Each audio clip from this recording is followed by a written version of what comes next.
اس وقت جب کوئی آتا تھا ادھر، کوئی افسر آتا تھا، یہ کہتے تھے کہ بڑے صاحب آ گئے ہیں، بڑے صاحب آ گئے ہیں، اور سب سائلنٹ ہو جاتے تھے. جب وہ آتا تھا سب سائلنٹ تھا. اب ٹھیک ہے لگے رہو، کرتے جاؤ، لگے رہو. یہ بات میں اب آپ کے سامنے یہ جو جاوید علی نے بات رکھی، یہ ہر طرح ہم کنفرم کر سکتے ہیں. قرآن کے اوپر ہاتھ رکھنے کے لیے میرے سامنے تیار تھے.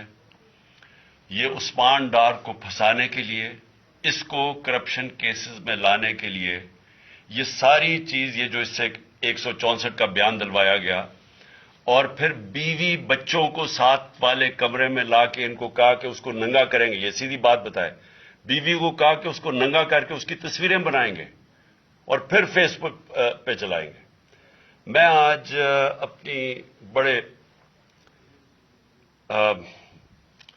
رسپیکٹ سے، میں اپنی عدلیہ سے، میں اپنی چیف جسٹس صاحب سے کہنا چاہتا ہوں کہ دیکھیں، میں اب سے نہیں، جب سے ہماری حکومت گئی ہے، میں تب سے کہتا رہا ہوں کہ ہمارے بنیادی حقوق کی حفاظت کون کرے گا. شہباز گل کو اٹھایا، اس کو ٹارچر کیا گیا، اس کو ننگا کیا گیا، اس کو لٹکایا گیا اوپر، اس کو مارا گیا. اس سے بیان دلوا رہے تھے کہ عمران خان کے خلاف سٹیٹمنٹ دو، جو اس کو کہہ رہے تھے عثمان ڈار کے خلاف سٹیٹمنٹ دو. اس کو میں تب بھی، میں نے صرف ایک میرے منہ سے نکل گئی اور اس سے میں نکل گئی کہ ہم جس جج نے ان کو ریمانڈ دلوایا تھا واپس، شہباز گل کو واپس جیل میں، جب وہ ٹارچر ہوا تھا، تو میں نے کہا قانونی کارروائی کریں گے. میرے اوپر کنٹیمپٹ نوٹس کیا گیا، لیکن کوئی کسی نے ایک کسٹوڈیل ٹارچر ساری دنیا کے اندر منع ہے، کسٹوڈیل ٹارچر کے اوپر کچھ نہیں ہوا. پھر اعظم سواتی کو اٹھایا گیا اور ساری قوم کے سامنے جو اعظم سواتی نے اپنے زبان سے بتایا کہ اسے کیا گیا، ایک ٹویٹ کے اوپر، اس کا صرف ایک ٹویٹ کر دی تھی اس نے کہ NRO2 باجوہ نے دیا، جو سب قوم جانتی ہے. اس کے اوپر جو اس سے کیا گیا، پھر ویڈیو بھیجی گئی اس کی بیوی اور اس کی بیٹی کو. ایسی چیزیں اس ملک کی تاریخ میں کبھی نہیں ہوئی، یا میں تو نہیں کبھی سنی تھی ایسی چیزیں. شاید دہشت گردوں سے ہوتی ہوں، شاید کوئی باہر کے جاسوسوں سے ہوتی ہو، غداروں سے، لیکن اپنے شہریوں کو اس طرح کرنا اس ملک کی تاریخ میں کبھی نہیں ہوا. میں نے جب مجھے گولیاں لگی، میں نے تب چیف جسٹس صاحب کو پہلے مخاطب ہوا. میں نے کہا دیکھیں، جنہوں نے مجھے یہ قتل کرنے کی کوشش کیا وہ سارے اقتدار میں بیٹھے ہوئے ہیں. اس میں یہ جو ایک آدمی ڈرٹی ہیری جب سے جنرل باجوہ لے کے آیا یہاں، تب سے یہ تشدد شروع ہوا ہے. شہباز گل کا، اعظم سواتی کا، مجھے گولیاں لگی. یہ جو داستان آپ سن رہے ہیں، سوشل میڈیا کے بچوں سے پوچھیں، جب سے یہ آدمی آئے ان سے اٹھ کے کیا ہوا. ان کو بند کمروں میں کپڑے اتارے گئے، ذلیل کیا گیا. ایک ماں باپ نے مجھے کال کی، انہوں نے کہا ابھی تک ان کا بیٹا نارمل نہیں ہوا. اس سے اوپر اتنا تشدد کیا کہ وہ ابھی تک نارمل نہیں ہوا. اور میں ان کو کہا، جس طرح اس کو جاوید کو کہا میں نے سامنے آؤ، سب ڈرتے ہیں، نامعلوم افراد سے سب ڈرتے ہیں، اور کوئی کسی قسم کی پروٹیکشن کسی کو نہیں ہے، کیونکہ یہ قانون کے اوپر ہے، یہ جو مرضی کر لیں، کوئی ان کو بچانے والا نہیں ہے. کوئی جاوید جیسے انسانوں کو جب یہ کرتے ہیں، اس کو پھر دھمکیاں دی گئی کہ تم نے یہ بتانا کسی کو نہیں ہے، تو ہم یہ کر دیں گے، ہم تمہیں یہ مروا دیں گے. تو یہ اس ملک کی، ہمارے پاس تو ایک ہی راستہ ہے، اور مجھے پتا ہے کہ عدلیہ کے اوپر پورا اٹیک ہے یہ مافیا کا. یہ پالیٹیشین نہیں ہے، یہ مافیا ہے جو ٹیپیں بناتا ہے ججز کی، جو ہر قسم کی بلیک میل کرتا ہے. انٹیریئر منسٹر ٹیپ چلا رہا ہے کسی کی، یہ بالکل غیر قانونی چیز ہے. وہ جج کی ٹیپ چلا رہا ہے، وہ اس کی مریم وہ ٹیپ چلا رہی ہے کسی ارشد ملک جج کی، کبھی ثاقب نثار کی ٹیپ چل رہی ہے. یہ کسی مہذب معاشرے میں یہ چیزیں نہیں ہوتی. یہ کنٹرول کے لیے، عدلیہ کو کنٹرول کے لیے صرف یہ سارے حربے استعمال کیے جا رہے ہیں.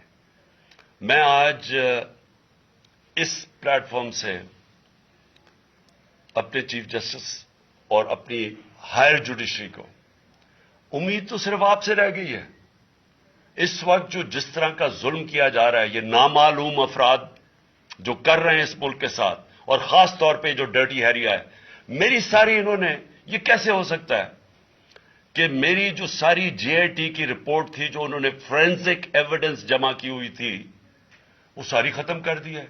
ان 4 آفیسرز کو پھر اوپر بٹھا دیا ہے جن کے اوپر پروسیکیوٹر جنرل نے کہا تھا کہ انہوں نے میری جے آئی ٹی کی ایویڈنس سیبوٹاج کرنے کی کوشش کی. اس نے ٹیررزم کورٹ کو بتایا ہے، ان کو واپس لا کے اوپر بٹھا دیا ہے.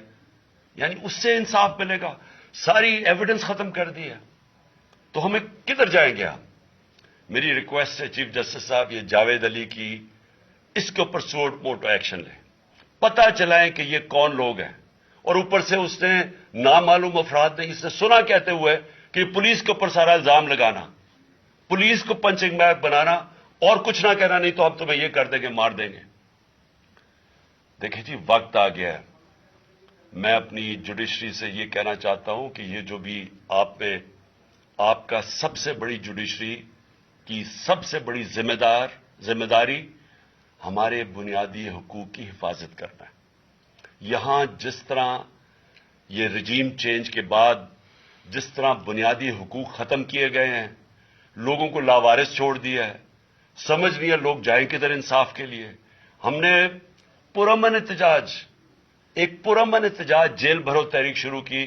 جو لوگوں کو اٹھا کے لے کے جا رہے ہیں، ان کو کپڑے نہیں دے رہے ہیں، ان کو دور دور لے گئے ہیں، کسی کو اٹک ڈرانے دھمکانے سے خوف پھیلا رہے ہیں.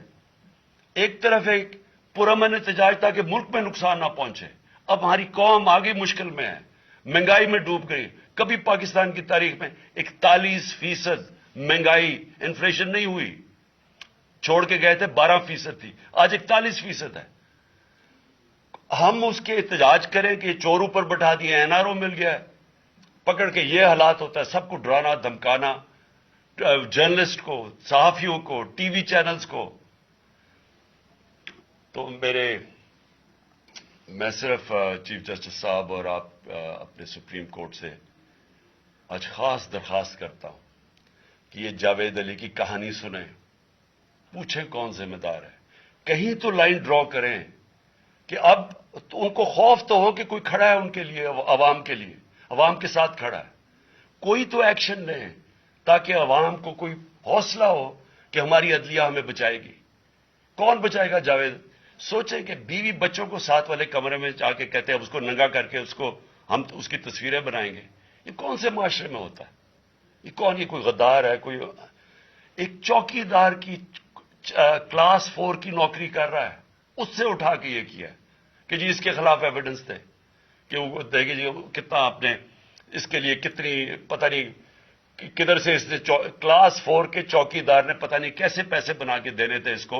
لیکن کوئی ایویڈنس مل جائے تاکہ کسی طرح تحریک انصاف کا جو سیالکوٹ کا ہمارا ڈسٹرکٹ کا پریزیڈنٹ ہے، اس کو کسی طرح گندا کیا جائے اور اس کو کسی طرح نااہل کیا جائے، کسی طرح اینٹی کرپشن میں آ جائے. اور یہ ہے پنجاب کی جو انہوں نے کیئر ٹیکر گورنمنٹ، یہ جو ایک بددیانت دار ایک میں اس کا نام مجھے سمجھ نہیں آتا کہ ایسا گھٹیا چیف الیکشن کمیشن اس ملک کی تاریخ میں نہیں آیا کہ شرم نہیں آئی کہ نیوٹرل کیئر ٹیکر یہ حرکتیں کرتا ہے. یہ نیوٹرل کیئر ٹیکر کے نیچے ہو رہا ہے.